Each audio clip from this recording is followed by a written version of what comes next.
जय बजरंगबली बच्चों। तो कैसे हैं? उम्मीद करते हैं कि आप सभी ठीक होंगे, ठीक है ना। तो आज का जो टॉपिक है यूरोप में राष्ट्रवाद का, आज का टॉपिक क्या होगा? अभिजात वर्ग। कौन सा वर्ग? अभिजात वर्ग। अभिजात कहने का मतलब है कि अमीर, कुलीन वर्ग, जो कि अमीर होते थे, समझिए ना। आज उनके बारे में हम लोग पढ़ेंगे, तो ध्यान से वीडियो को पूरा देखिएगा और लाइक सब्सक्राइब शेयर कर दीजिएगा, ठीक है बच्चों। चलिए, तो फर्स्ट पॉइंट क्या है? अभिजात वर्ग। अभिजात वर्ग कहने का मतलब कुलीन वर्ग, अमीर वर्ग, समझिए ना। उसी को क्या कहा जाता था? अभिजात वर्ग। जो रुपये पैसे में सबसे ज्यादा ऊंचे पायदान पे रहते थे उन्हीं को अमीर कहा जाता था और कुलीन या अभिजात वर्ग की श्रेणी में रखा जाता था, ठीक है बच्चों। तो फर्स्ट पॉइंट क्या है? यूरोपीय महाद्वीपों में जमीन से संपन्न कुलीन वर्ग हमेशा से ही सामाजिक और राजनीतिक तौर पर प्रभावशाली हुआ करते थे। तो यूरोपीय महाद्वीप, फर्स्ट चैप्टर का नाम क्या था? यूरोप में राष्ट्रवाद। तो जो यूरोपीय महाद्वीप है ना, वहां पे कुलीन वर्ग स्टार्टिंग से क्या थे बाबू? प्रभावशाली थे। राजनीतिक और सामाजिक तौर पे उनका क्या था? दबदबा था, समझिए ना। किसका? कुलीन वर्ग का दबदबा वहां पे बना हुआ था। कहाँ पे? यूरोप में, बात समझिए ना। तो कुलीन वर्ग उसी को कहा जाता था जो पैसे में काफी ऊंचे पैदान करते थे और अपना दबदबा बनाकर चलते थे कि हम कुलीन वर्ग हैं, हम अभिजात वर्ग हैं, हम सबसे ऊंचे हैं। उनका कहने का मतलब था, समझिए ना। इसलिए वह सामाजिक और राजनीतिक तौर पे हमेशा प्रभावशाली थे स्टार्टिंग से। कौन सा वर्ग? कुलीन वर्ग। तो इसको आप लोग ध्यान में रखिएगा। अगला पॉइंट क्या है? कुलीन वर्ग के लोगों की जीवन शैली एक जैसे होते थे, जिसका इस बात से कोई लेना देना नहीं था कि वे किस क्षेत्र में रहते थे। समझिए ना, जो कुलीन वर्ग थे उनका बैठना, उठना, रहना, रहन सहन सब क्या था? एक जैसा था। और इस बात का बिल्कुल फर्क नहीं पड़ता था कि वे कहाँ रहते हैं, वे कहाँ रहते हैं, किस क्षेत्र में रहते हैं। जहां भी जाते थे अपना दबदबा बना देते थे। कहने का मतलब कि वे हमेशा शुरू से ही शान मिजाज के व्यक्ति थे, शौकीन मिजाज के व्यक्ति थे। कौन? कुलीन वर्ग। और जहां भी जाते उनको किसी से कोई मतलब ना, वहां पे अपना दबदबा ये खुद बना देते थे। अपना एक अलग ही उनका जीवन शैली था, जहां जाते थे वहां सबको प्रभावित कर देते थे। कौन सा वर्ग? कुलीन वर्ग। याद रखना बाबू। नोट में क्या है? जो कुलीन लोग यानी राजा रहते थे उनको गरीब, मजदूर, किसान इन सबों से कोई मतलब नहीं रहता था। वे अपने ही दुनिया में मस्त रहते थे। अब कुलीन वर्ग कहीं भी गए, अब मजदूर क्या कर रहा है, मजदूर को क्या हो रहा है, गरीब भूखे मर रहा है या गरीब को कोई रोजगार मिल रहा है कि नहीं मिल रहा, उनसे उनको किसी भी प्रकार का कोई मतलब नहीं था। किस वर्ग को? कुलीन वर्ग के। कुलीन वर्ग के जितने भी व्यक्ति थे जो अमीर घराने के थे, वे अपने ही जीवन शैली, उनका एक अलग जीवन शैली था और अपने ही दुनिया में मग्न रहते थे, मस्त रहते थे, समझिए ना। मस्ती में जीते थे, गाते थे, खाते थे, पीते थे और बाकियों मतलब मजदूर हो, किसान हो, किसी से उनको कोई मतलब नहीं था, समझिए ना बाबू। यही थे कुलीन वर्ग। कुलीन वर्ग अपने दुनिया में, अपने शान शौकत में जीते थे और अपने दुनिया में मस्त रहते थे, ठीक है। अगला पॉइंट क्या है? शायद इसी जीवन शैली के कारण वे एक सूत्र में बंधे रहते थे और उनका जीवन शैली ऐसा था ना कि वो एक सूत्र, एक गांठ में बंध गए थे। कौन सा वर्ग? कुलीन वर्ग, समझ गए ना।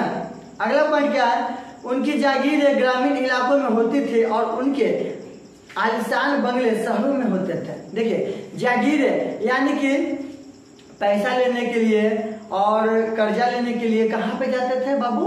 गांव में जाते थे। गांव से क्या करते थे? कर्ज वसूलते थे। गांव के व्यक्तियों से, गरीबी मजदूरों से टैक्स लेते थे, टैक्स वसूला करते थे, समझिए ना। जागीरें, अपना जागीरें कहाँ पे बनाए हुए थे? गांव में बनाए हुए थे, समझिए ना।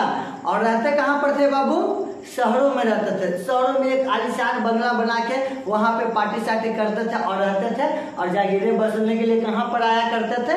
गांव में आया करते थे। गरीब और मजदूरों का शोषण करते थे और उनसे टैक्स वसूलते थे और खुद बंगलों में, शहरों में घर बनाकर ऐशो आराम, शान शौकत से रहते थे, समझिए ना। अभिजात वर्ग के बारे में हम बता रहे हैं आपको। कुलीन वर्ग उसी को कहा जाता है। अभिजात वर्ग ही कुलीन वर्ग है। और कुलीन वर्ग यानी कि अमीर घराने के व्यक्ति जो रुपयों पैसों में सबसे ज्यादा था उस समय यूरोपीय महाद्वीप में, समझ गए ना। नेक्स्ट क्या है बाबू? आपस में संबंध बनाए रखने के लिए उनके परिवारों के बीच शादियां भी होती थी। समझिए ना, आपस में संबंध बनाने के लिए कि हम अमीर हैं तो हम अमीरी से शादी कर लेंगे ताकि वो भी, और दोनों का आपस में संबंध बरकरार रहे और दबदबा बना रहे। बात समझ गए ना। इसलिए वे अपना मतलब शान शौकीन जीवन जीने के लिए एक सूत्र में हमेशा बंधे रहते थे और आपस में क्या करते थे, शादियां भी करते थे। उनके परिवारों के बीच में क्या होता था, कुलीन का शादी कुलीन परिवारों के बीच में ही होता था।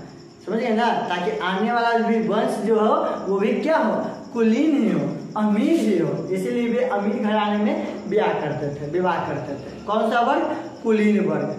समझ गए ना। तो आपसे अभी जात वर्ग के बारे में कोई पूछेगा तो बता दीजिएगा ना, पॉइंट बाय पॉइंट लिख दीजिएगा, नंबर तो भरपूर दिया जाएगा, हम छप्पर फाड़ के नंबर मिलेगा, कोई नहीं रोकेगा। आप समझिए ना।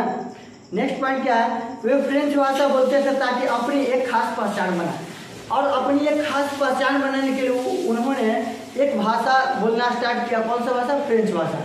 फ्रेंच भाषा बोलते थे ताकि लोगों को लगा कि नहीं हम उन लोगों से हटकर है। समझ गए ना। कैसे यहाँ पे गांव मोहल्ला में लोग कोई अंग्रेजी सीख गया तो मतलब गया और इंग्लिश में किसी से बात किया तो उसको लगता है कि वाह ये तो मतलब हम लोग से ज़्यादा पढ़ा लिखा है, सब यही समझता है, वो हमसे इंग्लिश में बात कर रहा है। तो वही बात उस समय वहाँ पर थे, फ्रांस में थे, यूरोपीय महाद्वीप में थे, कि जो कुलीन वर्ग थे वो अपना दबदबा बनाने के लिए एक भाषा का प्रयोग करते थे, फ्रेंच भाषा, और आपस में फ्रेंच भाषा ही बोलते थे। बात समझिए ना। ताकि उनका एक खास पहचान बना रहे, लोगों के सामने उनका एक खास पहचान बना रहे। इसीलिए कुलीन वर्ग किस भाषा का प्रयोग करते थे बच्चों, तो फ्रेंच भाषा का प्रयोग करते थे। ठीक है ना। नेक्स्ट पॉइंट क्या है, सत्ता में संपन्न यह बड़ी संख्या में छोटा था। इसीलिए देखिए वे तो छोटे थे और आपस में शादियां करते थे, तो इसीलिए सत्ता में संपन्न यह वर्ग काफी क्या था, संख्या में छोटा था। जनसंख्या का अधिकांश हिस्सा किसानों से बना हुआ था, और उस समय यूरोपीय महाद्वीप में कुलीनों से ज्यादा जनसंख्या किसानों का था, मजदूरों का था। वे संख्या से बहुत भरे हुए रहते थे, और ये जो कुलीन वर्ग है, अभिजात वर्ग है, वे संख्या में कम रहते थे। समझ गए ना। नेक्स्ट पॉइंट क्या है, पश्चिमी यूरोप में ज्यादातर जमीन पर छोटे किसान खेती करते थे, और यूरोप में जो पश्चिमी यूरोप था, पश्चिमी यूरोप के जितने भी कंट्री आते थे वहां पे ज्यादातर खेती कौन करते थे, छोटे किसान करते थे। ठीक है ना। लास्ट पॉइंट क्या है, पूर्वी और केंद्रीय यूरोप में बड़ी बड़ी जागीरें हुआ करते थे जहां दासों से काम लिया जाता था, और पूर्वी और केंद्रीय यूरोप में देखिए पश्चिमी यूरोप में छोटे किसान खेती करते थे, और पूर्वी और केंद्रीय यूरोप में बड़ी बड़ी जागीरें हुआ करते थे। जो क्या करते थे बच्चों, दास जो गुलाम रहता था उससे क्या लेता था, काम लेता था। ठीक है ना।